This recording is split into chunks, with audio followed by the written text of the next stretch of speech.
In today's video, we're going to be giving you guys a tropical update. We'll also be giving you guys an update on the upcoming storminess as well as the Arctic air mass that looks to potentially move in, maybe not even just once, but potentially multiple times. Let's just take a look at these current conditions as of the day before you're watching this video. Again, I'm making this video before, just like I did yesterday. So we're seeing conditions that have already come and go from you guys' perspective. But the interesting thing to note, I'm not really going to dive into it because obviously it's in the past for you guys, but it is interesting to note that there's a lot of storminess around for the Gulf, into the Ohio Valley, a lot of the eastern United States in general dealing with a lot of this storminess. So that's worth noting. Also some showery activity up here in the northwest and down here for the southwest where we do have a tropical system, as you can see underneath as well. Now, we're going to go ahead and just move on because we just wanted to take a little bit of a look at this so we can get some context for what's currently going on. But now we're going to move on to the upcoming pattern. Now here we are taking a look at the upcoming storminess. Look at how much this just resembles what we just looked at. I mean, really, a lot of that storminess, that's actually yesterday, so of course it's going to resemble it. But here we are taking a look at this evening from you guys' perspective, so the 4th of September here. We can see some storminess here in the eastern United States. Overall, we can see that this is coming from multiple different areas. The Atlantic coming over here from the Gulf and Mexico. We really just see a lot of energy being pushed up into the eastern United States, and this is going to lead towards not only a lot of storminess now, but in the upcoming pattern as well. Plenty of this activity taking place. Now, the northwest of the United States here, we'll be seeing some storminess here, especially Washington, coastal Washington there. Also, southwestern Canada, we're seeing some of that storminess ongoing as well.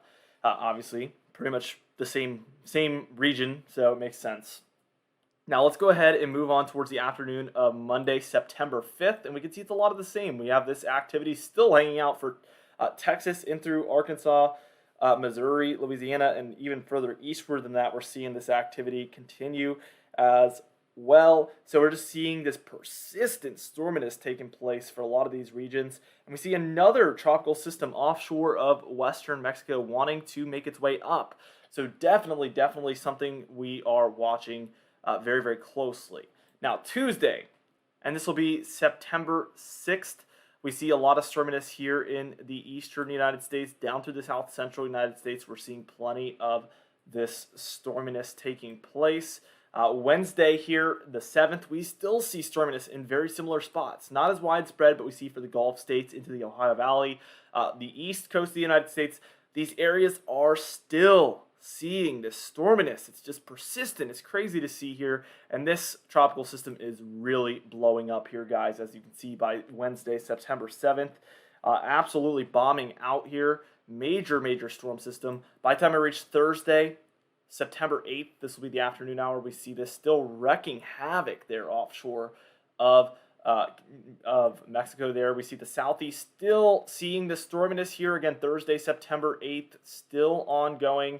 And then Friday, which will be September 9th here, we see some storminess in the southeast. Also another storm system up there in the north central United States. And we see this tropical system, a 986 millibar low pressure center. It has weakened a little bit, approaching Southern California. This has definitely been something we've been tracking the possibility for. Very interesting to consider the possibility that this could literally bring direct impacts to Southern California. But look, it brings some of that storminess, but it doesn't make a direct impact, as it kind of, the track does like this, and it wants to kind of just hang out and move away. Thankfully, that could lead towards a little bit less impacts if it does that, but it does stall out and bring plenty of precipitation there to Southern California, which is interesting to consider. Now that's for Saturday, September 10th, where we have a major storm system here, 998 millibar low pressure center up here, and we can see a cold front extending down underneath, and what this does is it brings the air mass just like this, trough in the east, ridge in the west pattern, kind of returns here on this model due to that cold front. Now, September 11th here, we see plenty of storminess for the southeast, and still that major storm system up here as well, up there northward in Canada. We see for the northwest in the United States there, we see plenty of storminess happening up there also. That's worth noting. Now, as we just continue on with this pattern, the interesting thing is we're going to start to see a lot more storminess out west. This is around the 14th of September, Wednesday. The trend here is trough cold conditions for the west and also stormy conditions for the west, and then we get the opposite of what we've been in. We get a high pressure system out east very warm conditions and very dry conditions. So we get a jet stream about like this. And this allows for warm, dry air to just continue to prevail here in the eastern United States. Basically, what was in the west moves to the east. That's mostly what we see here. Now, as we continue this on, we start to see these major wintertime, similar to wintertime, lows moving across Canada. Usually in the wintertime, they'd be further south like this. This time of year, we're kind of approaching winter. They're in here. We're slowly approaching winter. We're not very close yet, but we are heading in that direction, if that makes sense.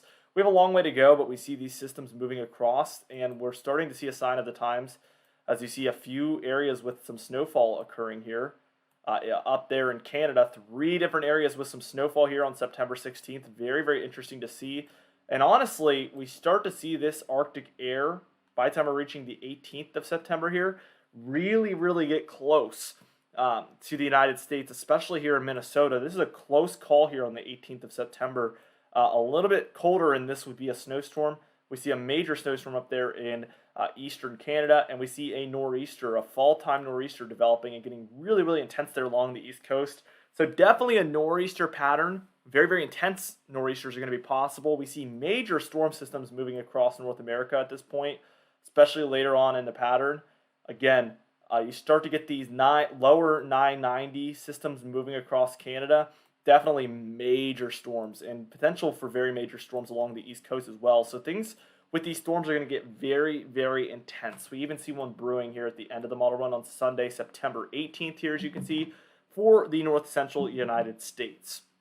Now, for the total precipitation through that entire model run, here is what things would look like. If you're anywhere in the whites, it would be practically no precipitation. Your grays will be 1/10 of an inch or less of precipitation.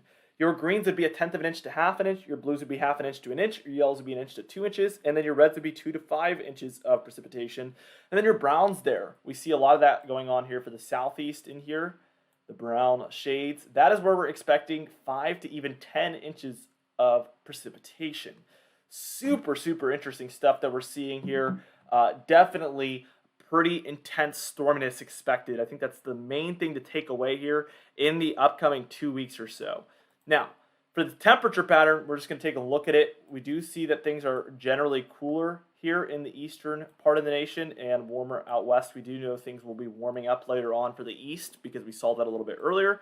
So that won't be much of a surprise. But right now we're seeing very far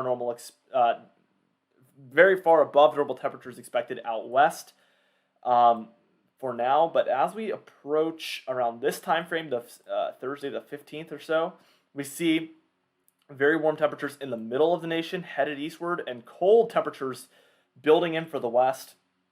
And then by the time we're reaching the end of the model run, kind of what we're stuck in is this negative PNA pattern. We see very cold temperatures out west, which forces this warm air to move into the eastern and central United States, and that's exactly what we see for these regions.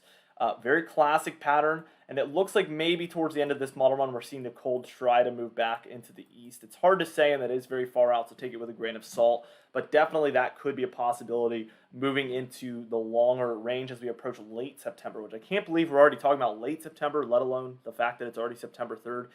Super crazy stuff, guys. Here, we're going to go ahead and move on and just talk about the 5-day graphical tropical weather outlook. Again, this is 1 day before you're seeing it, so this could be a little bit outdated, but we're still going to show it just to go over it real quickly. And as you can see, right now we have no areas of potential development because we have Tropical Storm Danielle, and then we have Tropical Storm Earl now, which is that one that could potentially pose a threat to the United States, although recent guidance has moved in a really, really good direction, I will say, guys.